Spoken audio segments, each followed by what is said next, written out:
So it's now my very great pleasure to introduce our first speaker this evening, Natasha, Tracy.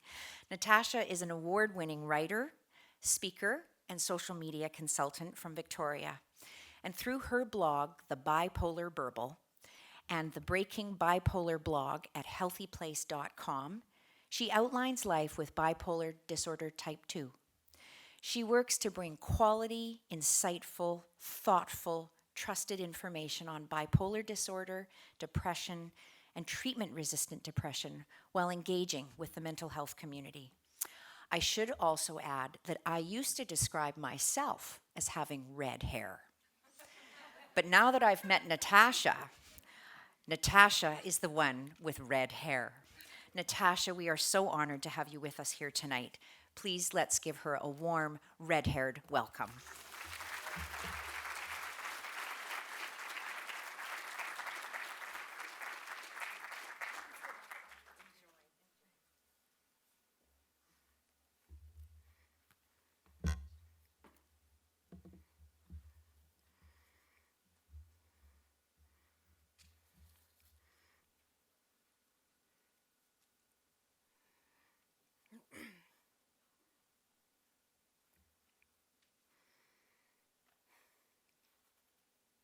Okay, hi. I needed a minute, but I had it, it's okay. So my name is Natasha Tracy, and I'm really glad to be here today. Today, I am gonna talk about stigma, I am gonna talk about self-stigma, and of course, mental illness.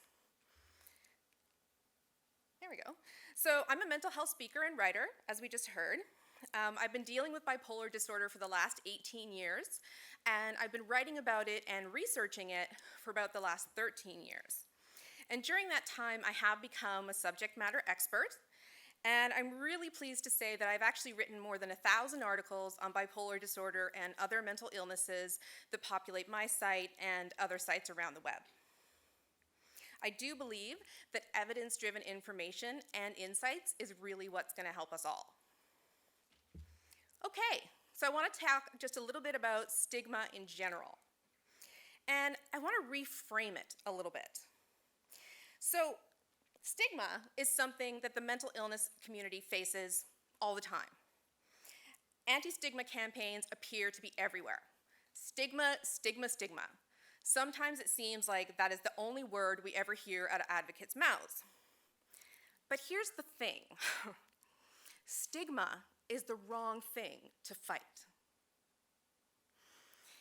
It's not that anti-stigma people are bad people. It's not that anti-stigma campaigns are bad campaigns necessarily. It's just that these people do have their hearts in the right place. It's just that they're fighting the wrong thing. And why is that? Well, that's because stigma is about something specific. It is about your thoughts. And whether those thoughts are extremely negative or not, everyone has a right to those thoughts. And in all honesty, you can't change a person's thoughts. And truly, I couldn't care less about stigma. I couldn't care less what people think of me.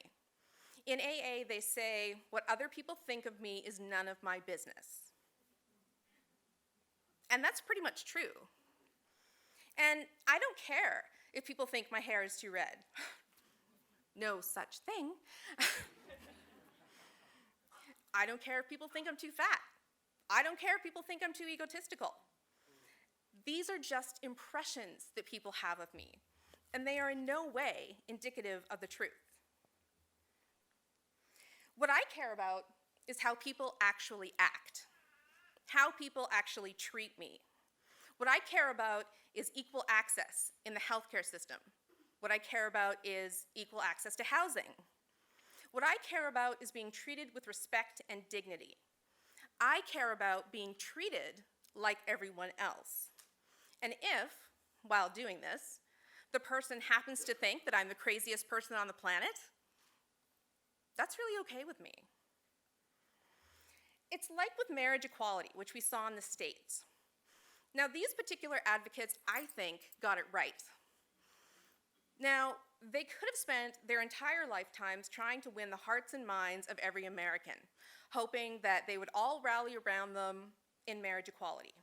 Well, they didn't do that. Instead, They made convincing legal arguments that made the courts enforce equality on that society, regardless as to whether some small percentage of people are closed-minded and hateful. They didn't spend their entire campaign on trying to get people to be okay with them, because some people are never going to be okay with them, and they knew it. They fought for equality anyway. And similarly, I think that mental health advocates need to do the same thing. I believe we need to focus on fighting prejudice and discrimination. Because really, what is stigma but a watered-down version of those words? I believe we should be speaking about the unvarnished reality that people with mental illness go through. We should be talking about what really happens and not a fuzzy and fluffy concept of stigma that will just make people feel better. We should be talking about how people with a mental illness face unfair and inhumane experiences. It's not people's thoughts that hurt, it's their actions. If you were to ask me who I'd like to come up against, someone who thought horrible things about me or someone who was about to punch me in the face, I would pick the person who was thinking every day of the week. And if you want to know how to fight that prejudice and discrimination, I believe education is key. It's been shown that people who have a person with mental illness in their life do have a more positive view of mental illness. And that's because experience trumps perceived preconceptions every day. Those are the experiences. So for people who don't have someone with a mental illness in their life, we can try to educate them. We need to show them not that stigmatized thoughts are bad per se, but rather what mental illness is really like. That's why sharing our stories in a venue like this is wonderful. That's why when a celebrity goes on TV and they talk about their struggle with mental illness truly from the heart, that's great too. Because the idea is we want to bring that personal experience to people who don't have it. Because honestly, it is completely understandable that people don't get mental illness. They don't understand that a brain can be sick. And I can say I didn't get it, not before I got bipolar disorder and I had to figure it out. They just have no experience with it. But we can tell people that the brain is just an organ, and it can get sick, like a pancreas or a liver. And this knowledge dispels fear of mental illness. And when the fear dissipates, so does the prejudice and the discrimination.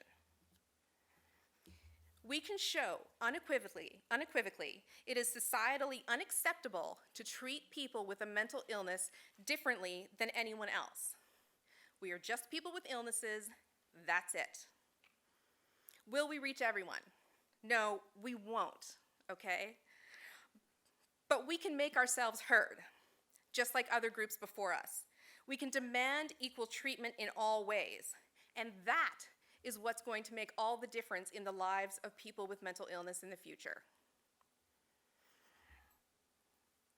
Okay, so now that I've gotten off my soapbox on stigma, I'm going to talk a little bit about self-stigma, because I consider self-stigma to be a different beast entirely. Self-stigma, of course, involves how we feel about ourselves. And how we feel about ourselves is incredibly important, because if we're going to stand up for ourselves and demand equality, we can only do that if we truly believe that we are equal. And while most of us here can reason our understanding to the point where we get that we are in fact all equal, some people, myself included, when it is dark, lonely, and scary, some of us think we're lesser than others. And that's self-stigma at work.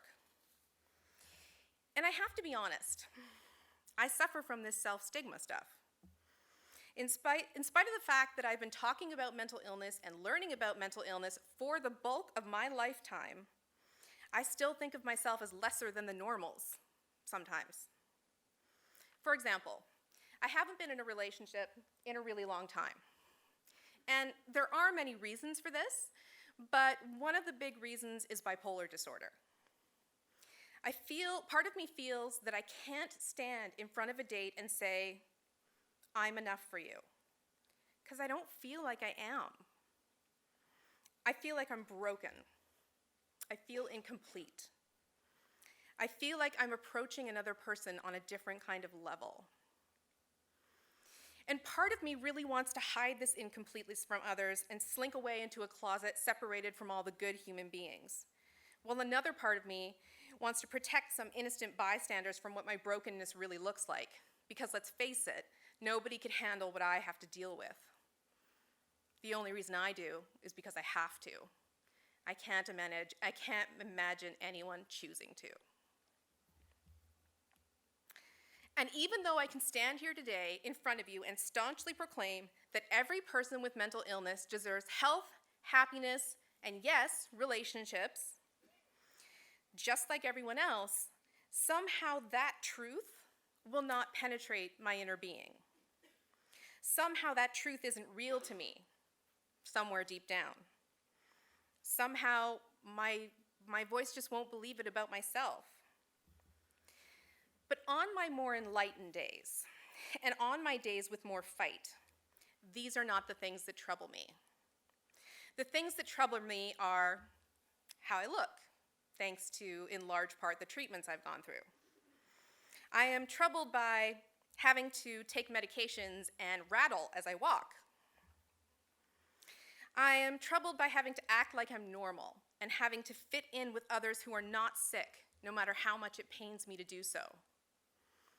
The thing that troubles me is not being me around others because I'm ashamed of how sick and how nutty that me really is.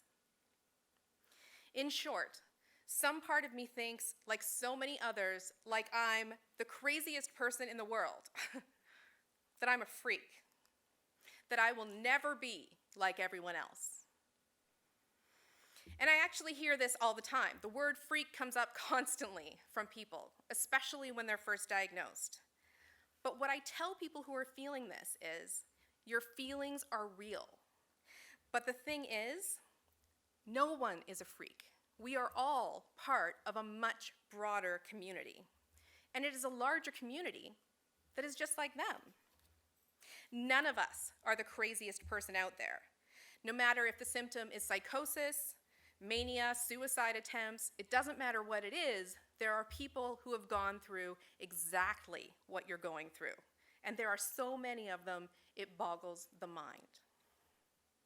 And as far as being like everyone else goes, well, I think that's kind of overrated. I like to think that being like everyone else was something we could have gotten over when we were a teenager and we were worried about what brand of jean to wear. We are unique. We have our own strengths. And yes, we may have an illness that makes us unlike others, but that differentiation is okay. That doesn't make us incomplete. That just makes us complete in a different way.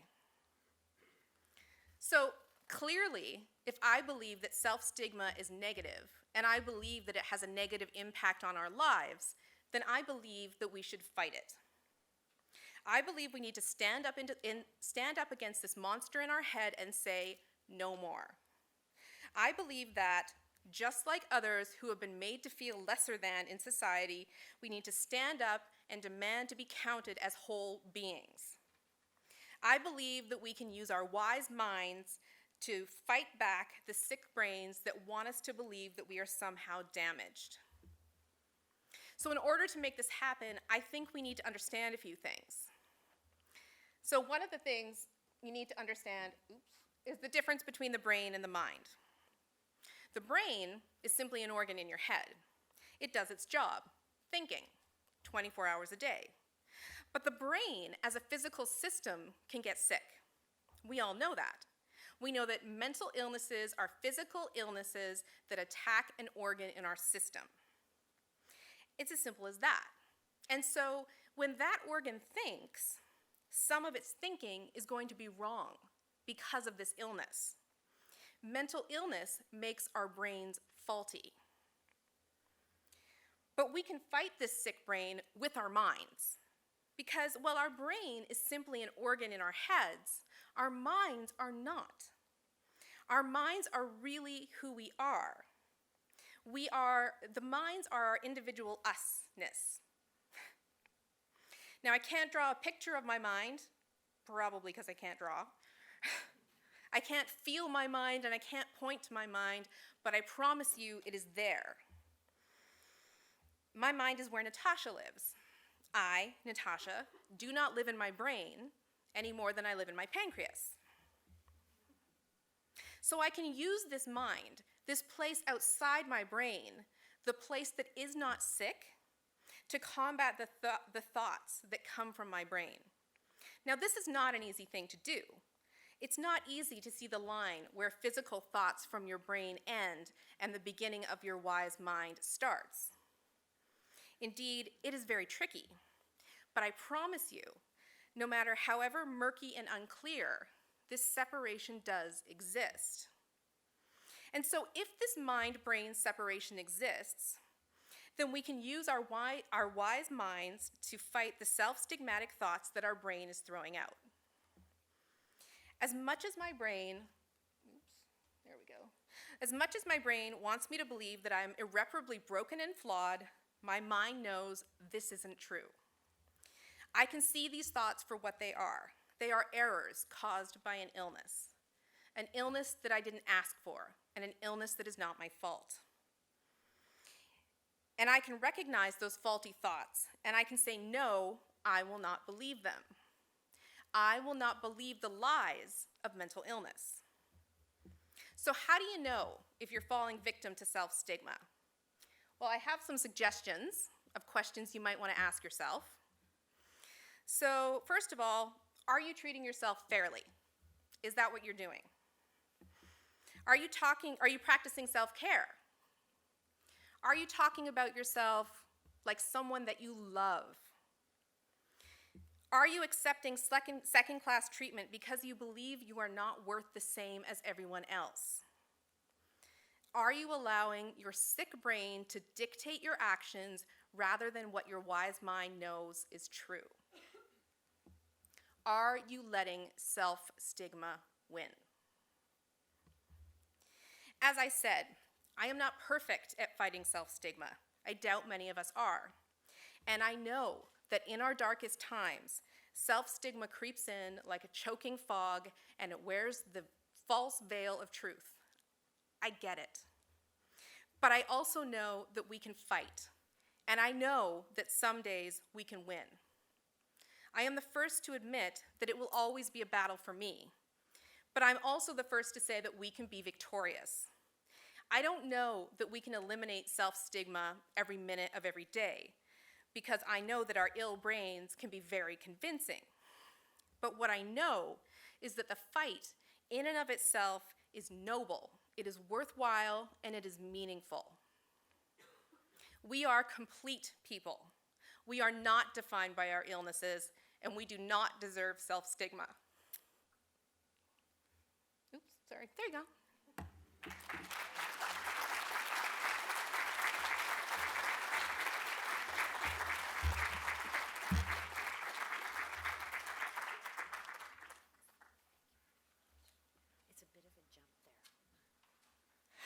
It's a bit of a leap off the stage.